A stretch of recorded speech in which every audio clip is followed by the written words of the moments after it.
কিন্তু আজি দুখৰ বিষয় আপোনালোকে পৰিয়ালে ৰাইজৰ সহযোগত আজি অনশনৰ দৰে কাৰ্যসূচী প্ৰতিবাদী কাৰ্যসূচী গ্ৰহণ কৰিব লগা হৈছে কি ক'ব জ্যোতিপ্ৰসাদৰ সৃষ্টি জোনাকী চিনেমা হল আজি বন্ধ হৈ আছে আৰু ইয়াৰ কাৰণ বহুত গোটেই কাৰণখিনি মই এতিয়া ক'বলৈ নাযাওঁ কিন্তু এতিয়া যোনটো চৰকাৰে পৰিকল্পনা লৈছে আৰু ইয়াৰ যি স্বত্বাধিকাৰী আছে তেওঁলোকৰ মাজত এটা বুজাবুজি এটা কৰি এই চিনেমা হলটো পুনৰ নিৰ্মাণৰ পথ মুকলি কৰি হ'ব লাগে আৰু এই নিৰ্মাণ কাৰ্যত জ্যোতিপ্ৰসাদে যোনটো ডিজাইন কৰিছিলে সেইটো বৰ্তমান নাই ইয়াত নাই সেইটো ধ্বংস হৈ গ'ল তাৰ ছবি আছে সেই ছবি চাই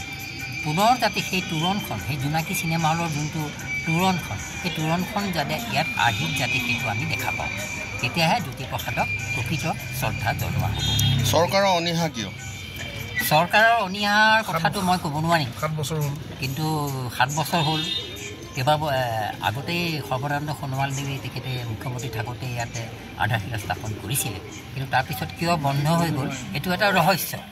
তেজপুৰ ৰাইজৰ কাৰণে এইটো এটা ৰহস্য গতিকে আমি আশা কৰিছোঁ মুকলি মনে চৰকাৰে এটা ঐতিহ্য এটা অসমীয়া সংস্কৃতিৰ এটা ঐতিহ্য স্তম্ভ জোনাকী চিনেমা হল ইয়াক যদি পুনৰ নিৰ্মাণ কৰি পেলাই সেই আগৰ যোনটো আহি জ্যোতিপ্ৰসাদে আঁকিছিলে সেইটো ৰাখি পেলাই যদি পুনৰ নিৰ্মাণ হয় তেতিয়া সকলোৱে ভাল পাব চৰকাৰকো ভাল পাব আৰু আমাৰ এটা সংস্কৃতি এটা আমাৰ আকৌ জীৱিত হ'ব আৰু এটা কথা যে জুবিন গাৰ্গ হাৰ্টথ্ৰব জুবিন এতিয়া কথা হ'ল কোনো ব্যক্তিয়ে যদি 2-3 লাখ টকা দিলে এটা চিনেমা হল হৈ নুঠে ইয়াৰ সম্পূৰ্ণ এটা পৰিক্ৰমা লাগিব ইয়াত টেকনিকেল কথা বহুত আছে স্ক্ৰীণখন কিমান ডাঙৰ হ'ব লাগিব চিনেমা হলটো দূৰত্ব প্ৰজেক্টৰৰ পৰা চিনেমা স্ক্ৰীণলৈ কিমান দূৰত্ব হ'ব লাগিব সেইবিলাক কথা আছে ইয়াৰ হাইট কিমান হ'ব কথা আছে আৰু আজিকালি আধুনিক যুগত অকল চিনেমা হলটো মানে অকল বনাই দিলেই নহ'ব তাত অত্যাধুনিক সা সুবিধাও লাগিব আপোনালোকে দেখিছে গুৱাহাটীতে হওক বা ভাৰতবৰ্ষৰ বিভিন্ন ঠাইত যোনবিলাক PVR আছে কিন্তু চিনেমা হল আছে তাত বহুতখিনি সুবিধা আছে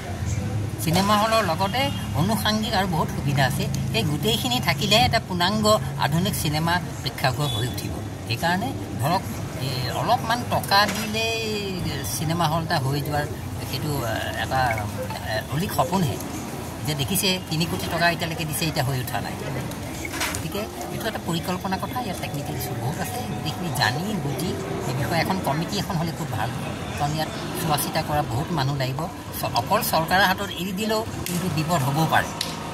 চৰকাৰৰ আগত অকল দিলেও বিপদ হ'ব পাৰে গতিকে ইয়াত এখন কমিটি লাগে আমাৰ তেজপুৰৰ স্থানীয় বহুতো মানুহ আছে